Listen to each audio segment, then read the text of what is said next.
on Beyond the Image, I get to sit down with Annette from Cure for the Kids Foundation and Clinic to talk about the collaboration of healthcare within the Las Vegas community, who Cure for the Kids is, and how they impact the children of Southern Nevada. Welcome, Annette. Thank you. I'm so thrilled to be here. I'm excited about our conversation, and it's always a wonderful day when I get to see you. Always a pleasure to see you. One of my favorite people to chat with. Me too. It goes both ways, vice versa.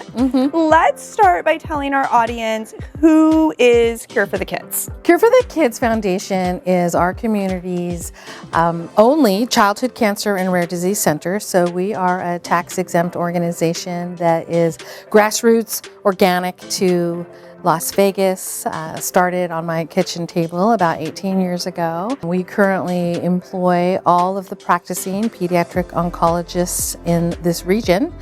And Cure for the Kids has grown over the last decade or so to be a regional provider. So we see kids from all of Nevada, parts of Arizona, Utah, and California. And as a matter of fact, in the last 5 years, we've treated kids from 31 different states. Wow, that's incredible. Tell the audience the kinds of cases that you see in your patients. Well, we see obviously all of the childhood and adolescent young adult cancers. Childhood leukemia is the most common type, most often diagnosed pediatric cancer. Second to that are brain tumors. But the one thing about Cure for the Kids is we also have a genetics program. We have a rheumatology program, behavioral health. We see a variety of different cases. We have a large rare disease patient population, so we see some of those diagnoses that some healthcare providers will really never even see in an entire career in healthcare. Niemann-Pick, Pompe, Fabry, Gaucher, some of those diseases with, interesting and hard to pronounce names. we see about 5,000 to 6,000 unique patients every year. So it's a large clinical operation. Tell me what inspired you to start Cure for the Kids. Well, that's a long story. We might need 2 podcasts for that. I'm a former nurse, so I was in corporate healthcare here in Las Vegas for many years. And then I have a son. My oldest son had a pretty significant / catastrophic medical situation when he was 14. And that really changed my perception of how kids with care access care in Las Vegas, particularly, this was 22 years ago. Things were very different then than they are now. But what I really wanted to do is I wanted to create a place where kids could get access to research, access to high quality care. Parents could get the information that they need. There is nothing worse than being told that your child has cancer. Everything kind of stops at that point, and you need a lot of resources. It takes a village. And I wanted to create something where people didn't have to go out of state for care anymore. And I also wanted to create a facility where healthcare professionals wanted to work. I was a burned out healthcare professional myself, kind of sick and tired of being sick and tired of what was happening. And so I thought, well, I'm going to start a program, and here we are all these years later. What was the landscape of healthcare when you started? Very different than it is today. I mean, I can tell you I'm very proud of Las Vegas and the healthcare community here. We have really done some heavy lifting across the board, SDMI included in that heavy lifting, to really improve access, improve wait times, affordability, all of those things. Back in the day, though, it was really, really challenging, particularly children with rare cancers, rare diseases. They were spending a lot of time going out of state. And that's unfortunate. Kids do better when they're at home. Families do better when they're together. And it was really a hard time in the community when you had a really sick child.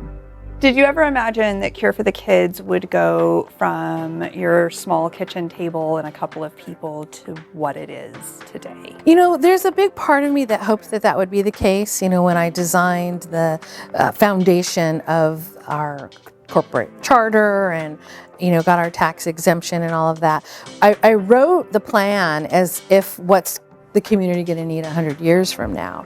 And so we planned really, really big. I'm incredibly surprised, though, of the progress that we've been able to make in a relatively short period of time.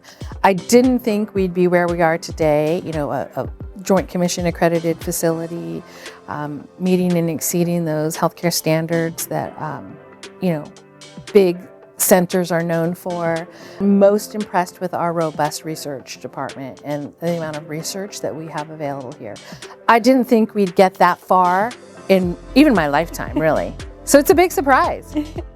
So you've got Cure for the Kids, the clinic that sees patients, that employs doctors and nurses and all kinds of medical staff, and then you have a foundation. Tell our audience what's the difference and how do they work together and how does that all ultimately impact the patient? Sure. So it's technically one organization. We call ourselves Cure for the Kids Foundation. It's one business, one tax ID. But what we do is we've taken the best of what corporate healthcare has to offer, and we've taken the spirit of charity and community and philanthropy, and we've blended the two together. So it's a traditional medical institution. Like I said, we're Joint Commission accredited, and you know what the accrediting process is like. So we are a traditional healthcare facility that chooses a different process with our excess revenue. That's where we roll it over into our charity care plan. We offer a variety of services that are not currently covered by insurances. We have an undocumented, uninsured patient population that we take care of completely. And we need philanthropy to do that, which is, why I love the generosity of Steinberg Diagnostics. You guys have been an outstanding philanthropy partner for us. So, little plug for you guys. Thank you so much. Thank you. Yeah, Steinberg is very happy to be a partner with Cure for the Kids. And as we're talking about partnerships, what are some of the other organizations within the community that are important strategic partners for you, and how did those partnerships help the community as a whole? I'm so glad that you asked me that question. Our most significant strategic partner is Roseman University of Health Sciences. So we are currently located in the center of their Summerlin campus. And that partnership has just been amazing for both organizations. So we're considered an independent division of Roseman University, which allows our physicians faculty appointment within their institution. It allows their students to choose us as clinical rotations. And because they're a health sciences university, all of their academic programs have access to the variety of different departments and clinical rotations available at Cure for the Kids. One of my favorite collaborations with Roseman is our specialized dental program. So we have a collaboration where the Roseman University dental program has a dental clinic, and I mean a full state-of-the-art, it's a beautiful dental clinic right in our clinic that is specifically designed for Cure for the Kids children, their siblings, and other medically fragile patients. And we love it because prior to this, it was challenging for us to place those patients out in the general pediatric dentistry, whether it be the dentists felt like they didn't have the clinical capabilities for those types of diagnoses, or they even maybe didn't have the space to accommodate large wheelchairs or all of the different stuff that comes along with medically fragile children. And it has revolutionized how we get oral health care needs met for our patients. So a lot of people might not realize oral health is so important when you're treating a child with cancer because they're immune compromised. And an undiagnosed cavity can wreak havoc on a child. And what we've also found is some of the times when the children come to Cure for the Kids, they've never seen a dentist yet. And so we're able to get them right into the dentist, get their oral health care needs met. And what I know Roseman loves about it is they're exposing their students to these diagnoses and these unique cases early on. So when they finish their training, whether they stay here in Las Vegas or Nevada or go somewhere else, they're going to have a unique experience so that they're going to be far more willing to accept those patients when they get sent to them. What are some of the other partnerships that you have in the community? Are you working with other physicians in the community? Who else are you working with really closely? Well, we work closely with everyone. I mean, collaboration is key. We could not get done what we get done in a day without collaborations. I mean, one that I love to speak about is that we are an early adopter to the image sharing system here at Steinberg Diagnostics, and that has really saved us a lot of time. It's created efficiencies when our physicians are needing to get access to those test results quickly, and we've really loved that. So that's an example of really important collaboration. And then of course we collaborate with other nonprofits as well. Make-A-Wish is a big collaborator. We're the largest referrer of WISH patients to Southern Nevada Make-A-Wish. So we spend a lot of time collaborating and coordinating with them to make sure all those kiddos get what they need. And then of course, Candlelighters, Nevada Childhood Cancer Foundation, all of those organizations are really important to what we do because we're practicing medicine and we need to coordinate and collaborate with them for the other community services that are needed, that's their specialty. Yeah, absolutely. So recently you made a tough decision to step down as CEO of Cure for the Kids. Tell us why you made that decision and what are you doing now? Well, I made the decision first off because I have a great team and they're completely capable of running the clinical operations, probably much better than I was ever able to do. But more importantly, I wanted to be able to focus on things external to the organization. I've spent the last 18 years building the infrastructure, creating policy, training people, and doing all of that. And now it's time to really focus on advocacy. My new title is technically Chief Advocacy and Innovation Officer. So it allows me an opportunity to get out into the community more locally, regionally, and even nationally, and showcase what Cure for the Kids is doing. We have a very unique business model that you don't see in the pediatric oncology and rare disease arena. And I think it's a good model. We've had large success and I want to share that story with people. And then I also really want to advocate at the state level, help our lawmakers understand where the opportunities are for improvement. Like I said earlier, we've come a long way in Las Vegas, and I think all of the local healthcare providers should be very proud of the progress that we've made.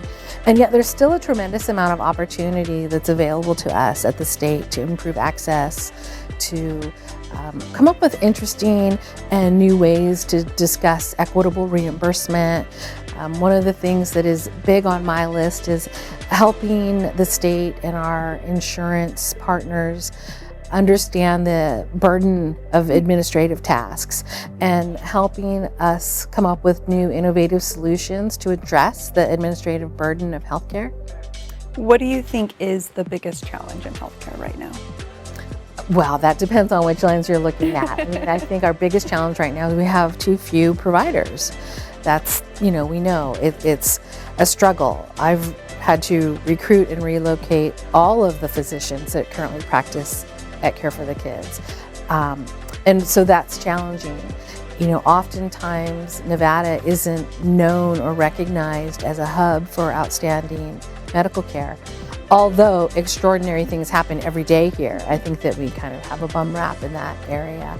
But getting the amount of people to provide the services needed as our population continues to increase, that's a real struggle. And I think it's something that we all need to figure out ways to come together and collaborate on. And then, also think that part of something that we have to look forward to is technology. I know you guys are big on technology and you're often the first ones to bring new technology to the area. So thank you for that. There's a lot of innovation out there that we could bring to the state of Nevada. And I look forward to being able to help influence that to happen. So you're relocating physicians and bringing them into the state of Nevada to join the practice. How do those conversations go? How do you get those physicians interested in Las Vegas as a place to practice? If I can get them to come for a visit, then they want to come work here. That's the beautiful thing about it. Most of the types of physicians that I recruit are subspecialists. So you're thinking, oncology, hematology, rheumatology, genetics. And we offer a unique business model for them. And they really like what Cure for the Kids has built. They like what we stand for. And we're actually surprised at how the word has gotten out nationally. And we actually have a lot of physicians in fellowship saying, hey, how can we, get on the Cure for the Kids team? What does that look like? So it's interesting. And once they come here and they see, Las Vegas is a great place. It's so much more than the Strip. There's great parks. It's a great community. They see themselves living here and raising their family. And then the sell gets really easy. It's just getting them to agree to come here in the first place for a visit. Yeah. What advice could you give to someone who is trying to make a decision about going into healthcare as a career path? Wow, that's an interesting question. There have been times in my life where I would say, don't do it, to be honest. But I can also say, healthcare, nursing has opened a tremendous career path for me. And I think that there's so many great opportunities in healthcare. It's a compassion industry, right? And one of the things that I love about healthcare is that the compassion is a two-way street. It's funny because I've said this like 3 times this week alone. But what healthcare providers get in return from their patients is often far more than what we give to our patients in the first place. So, my advice would be take care of yourself in the process, because I also say put your own mask on first. Just like in an airplane, put your own oxygen mask on, take care of yourself. I think that we don't teach self-care in healthcare curriculum. And I think that that's a shame, because if we don't have good self-care strategies, we burn out, we get exhausted, and that's tough. So my advice would be identify a good coping strategy that's healthy for you, right? Avoid some of the vices that other folks have gone down and find healthy ways to take care of yourself, and recognize that if we're not in good shape ourselves, it's very challenging for us to inspire patients to want to be in good shape themselves. So how do you handle that work-life balance and the emotional impact of seeing sick kids every day? Well, I haven't always done it well, which is why I know to give that advice, right? In the early years, I worked around the clock, and it was very challenging. And I learned through watching colleagues and employees and my peer go through that burnout cycle. And having tiptoed very close to the burnout line myself, I realized, taking time to recognize grief management and compassion fatigue are really important things. And I think in healthcare, we're so often expected to be stoic. And I think that that's the tough part, because we're human beings as well. And, it's okay to be emotionally impacted by something that your patient is going through. Vicarious trauma is a real thing. And so, for me, I enjoy meditation, I enjoy yoga, I like to get out in nature and things like that. It's pretty simple. I think that we all know what will work for us. I enjoy cooking. Cooking is a big stress relief for me. Other people might like hiking or swimming. Find your thing. Whatever your thing is that brings you peace and joy and allows you to center, do that. How do you instill that philosophy in your staff? Well, I think that where healthcare as an industry has an opportunity, I always say I want to talk about opportunities, not problems, because we all know what the problems are. Few of us are focusing on the opportunities. I think that when institutions who employ healthcare providers can understand that putting self-care resources, compassion fatigue resources, grief management resources on their profit and loss statement, right? It's an important subject to put resources towards. I think that is an important part of it. And as more and more policymakers and more leaders in healthcare recognize that healthcare burnout, particularly in the physician arena, is very real, and the nurses are right there with them, that it's our responsibility to create an environment that lets them know that they're human beings and it's okay. So, we offer a lot of different resources. We just got IRB approval for a great new study using traditional yoga nidra, translating it through a program called iRest with Dr. Richard Miller from the Integrative Restoration Institution. iRest is what they call it. And we're going to be doing a study with our own staff, pre and post, with biomarkers and the whole bit, identifying if we can allow an opportunity for mindfulness and small periods throughout the day for meditation or even breathing techniques, and we give some of our employees some tools in their tool bags, what that will look like in the end. So we'll be doing professional satisfaction surveys, quality of life surveys as part of this. So I think that that's an example of how Cure for the Kids is a little bit different, and you can't work in the industry of pediatric oncology and rare diseases and not be impacted by the diseases that these children and those families face. So it's really important for us to set the example of self-care. So somebody that says, I really want to be in healthcare, but that day-to-day face-to-face with patients, that is just not for me. What are some of the unique job opportunities within something like Cure for the Kids Foundation that people may not realize is a career path that keeps them still within the healthcare industry? Oh, there are so many options. I mean, we have the billing and coding, we have, medical records is a big part. We can't do what we do without good records. At Cure for the Kids specifically, there are financial counselors that we have on staff. That's a full career where they help patients find resources, help them get signed up for Medicaid if that's the situation. Clinical research is a big part of that too. You can be a research associate or a cancer registrar or any of those and be in the thick of what does it mean to be part of a healthcare team and not have the face-to-face day-to-day exposure with the patient. So, and that list is long. We could go on and on, but and even just the business side of healthcare, there's huge opportunity there. And I love to talk to people who are interested in the business of healthcare, because that's where I think real change can be made when we talk about innovation, because science and technology is going to do what it's going to do and what it has done to improve drug formulation, improve diagnostic equipment and all of that.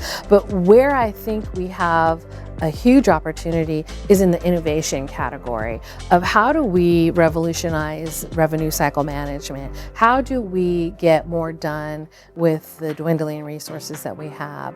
And then also healthcare IT is another one that's huge.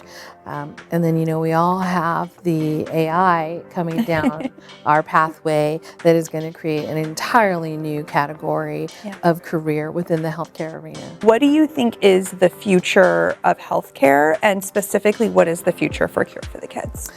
Well, I think the sky's the limit for both, really. I think that healthcare in Las Vegas, I just see it's kind of like the snowball, right? Once we started picking up momentum, it's getting bigger and bigger and bigger as time goes on. More and more people are wanting to come here and do interesting things. I think that as we can help our lawmakers and our Medicaid system and our payers understand that there are better ways to address the administrative burden of healthcare, that could really relieve a huge burden on all of us.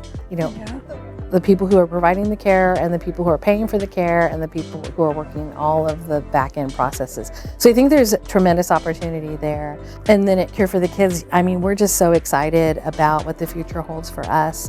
We're continuing to recruit specialists. We're continuing to bring in new innovative research. Really excited that we're going to be the first center in Nevada, really in this area, to do gene therapy. So we're getting ready to have our first gene therapy patient the end of this month, as a matter of fact. And that's the fun part for me, because it's for hemophilia patients, and we're one of 6 centers this side of Kansas that are willing to do this. And so we'll be able to be bringing in patients from all over the region, western region of the United States for gene therapy. And so that's really exciting. I'm sure some of our hematologists would love to come talk to you about that in more detail, but that's an exciting thing. And because Cure for the Kids model is really all about thinking outside of the box, finding interesting collaborations is a big part of what we're doing, which is why we've taken on that rare disease aspect of our mission. And we really want to expand in that arena to make sure that people with rare diseases in Nevada have access to the information that they need. And our goal is to decrease the time of diagnosis. They have this big diagnostic odyssey associated, which I know you guys are part of that, doing a lot of imaging and testing, trying to solve the puzzle, like what's wrong with this patient and how do we help them? And so that's a big part of the future of Cure for the Kids. What do you think, if you had to narrow it down to one thing, what is the biggest impact Cure for the Kids has had on the community? Keeping kids local for care. Yeah, that's been the biggest impact. I mean, we've recruited pediatric specialists. We've brought the caregivers here, where for so long we were sending our children and families out to receive that care. I think that that's probably the biggest impact. Thinking back over your 18 years, do you have a particular patient that stands out as your favorite patient? Oh, wow. I have so many favorites. Like, what's that, Terry's my favorite. No, but Grape's my favorite too, right? Like, I have so many favorites. Rather than telling you about a particular patient, I'll tell you what I love about what we do at Cure for the Kids. And we have to wait a long time for it. I really love it when we get high school graduation announcements for kids that we treated years ago. I have always been incredibly honored when patients come back and invite us to their weddings. And then one of my absolute favorite things is when they bring their babies and say, we were not even sure we were going to be able to have children when I was 7 years old going through pediatric cancer treatment, and here's my family, and you help do that, So that's the part that I like. I love when we can create an environment where those children go on and live healthy, thriving, happy, and I don't even want to say normal lives. I mean, they live extraordinary lives, even though they've gone through what they've gone through. That's my favorite part. And I can have a list of thousands of names, and they're all my favorite. I love it. What is the biggest piece of advice that you can give to patients? Ask questions. Ask questions. Ask questions. And then ask more questions. Yeah. I think that it's really important for patients to understand that they are a member of the healthcare team. And they're probably the most important member of the team. And I think that people often, it's overwhelming, at least in our environment. What we find is, it takes several visits and several conversations for our patients and their families to even grasp what they're about to have to go through. And so often, I think that they have questions, but they're afraid to ask them. They might feel like, did you already tell me that and I forgot, or I didn't understand, or whatever the case might be. It doesn't matter what the case is. Continue to ask the questions, because they deserve to be well informed and understand everything that's happening to them. And medicine is complicated, and there's a lot, we use terms that nobody else understands. We use words that nobody else understands. And we might be standing here talking in an entirely different language about a patient in front of a patient, and they're like, what did they just say, right? So say, excuse me, can you repeat that in layman's terms? That'd be really helpful, right? So I think that patients just can't ask enough questions. Healthcare is so complicated. Insurance is so complicated.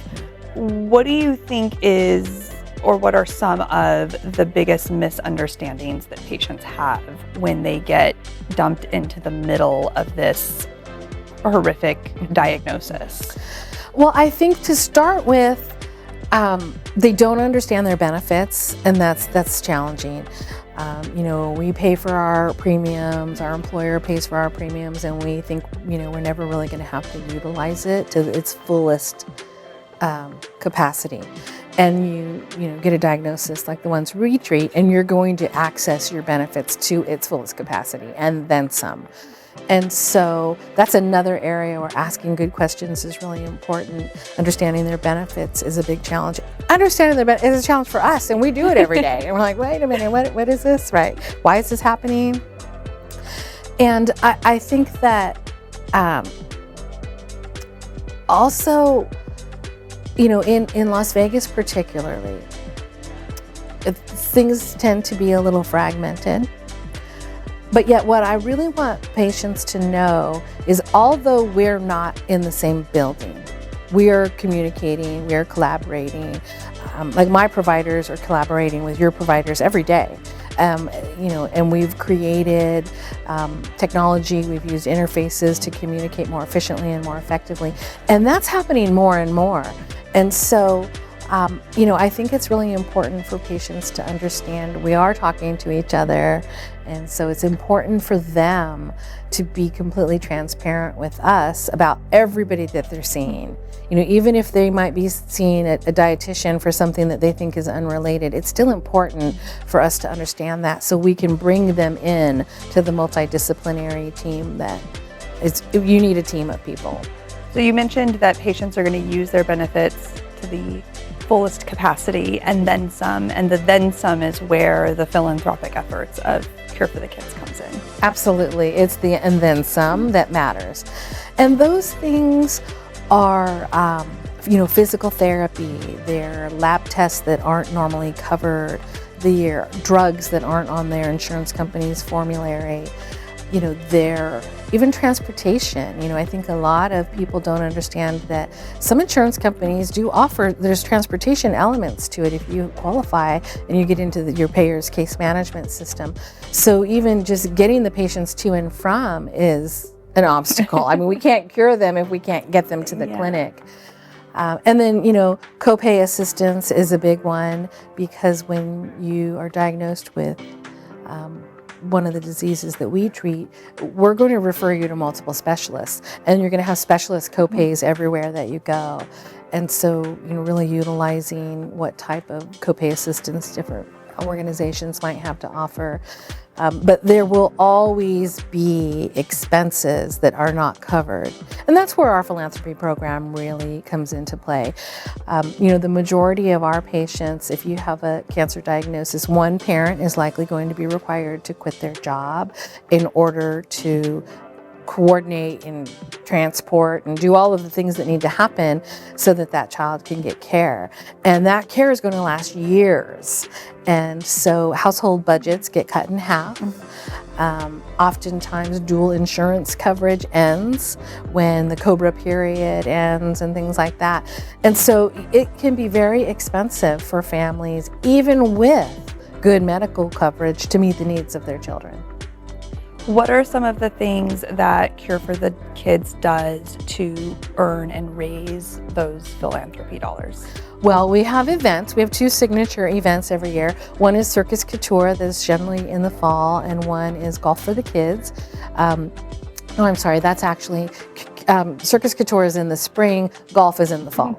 And then, we write grants with a variety of different avenues. We have fundraising, something even as simple as the Smiths. You can register your Smiths card for a charity. So we'll access every available philanthropy avenue that we can to make sure that we can provide everything that those families need. What is something that the average person can do to support Cure for the Kids? Well, we have monthly giving opportunities available as small as, $5 makes a difference. I think word of mouth is important. You can follow us on social media, and, you might not have financial things to give, but there's time. You can give time, you can volunteer. We have backpack drives for our education center. There's generally always something for everyone. You can contact us on our website, and there's lots of different volunteer opportunities that way. Is there anything else that you want to make sure people know or understand about Cure for the Kids? I want people to know that we're here for them. You know, oftentimes people have questions and they don't really know where to go, and that includes our physician colleagues. Cure for the Kids has really become known as an entity where if we don't know what to do, we're on this diagnostic odyssey, refer to us. We'll help you solve the mystery, and we'll help get those patients where they need to be so that they can get the care that they need. That's kind of right along with our mission and vision. You know, you don't have to have cancer to come to Cure for the Kids, right? We have lots of different diseases and lots of different conditions, chronic conditions that we treat. Our rheumatology program is really up and coming and growing, and so that's another area. And I think it's important for people to understand that we have a multidisciplinary approach to what we do. So when you come to Cure for the Kids, you get access to your providers, nurse specialists. The Roseman Dental program that I spoke about earlier in the podcast is amazing. And we have on-site physical therapy, on-site behavioral health. We have a really cool education center. Going back to collaboration, it's a collaboration with Clark County School District where they've appointed us with a full-time educational facilitator / teacher and a part-time guidance counselor in the homebound system. So we can help our patients with a variety of different things. And most people are surprised when they come and they say, wow, I just didn't know that this isn't just a doctor's office. We're so much more than just a doctor's office. All right, so I'd like to wrap up with one final question. And that question is, what would your younger self be most proud of you for or most surprised by? Oh, wow. A younger Annette. Boy, she was a spitfire. I think that a young Annette, I'm going to go to a young nurse Annette for this particular question and answer. The young nurse in me would be very proud that I set out to improve healthcare. And I think the young nurse would also be surprised at how much a handful of people can really do. When you get like-minded people and you have a clear vision and a clear mission, extraordinary things can happen. And I think a younger Annette would be very surprised by that. That's amazing. Thank you so much for your time today. Thank you. It's been a pleasure.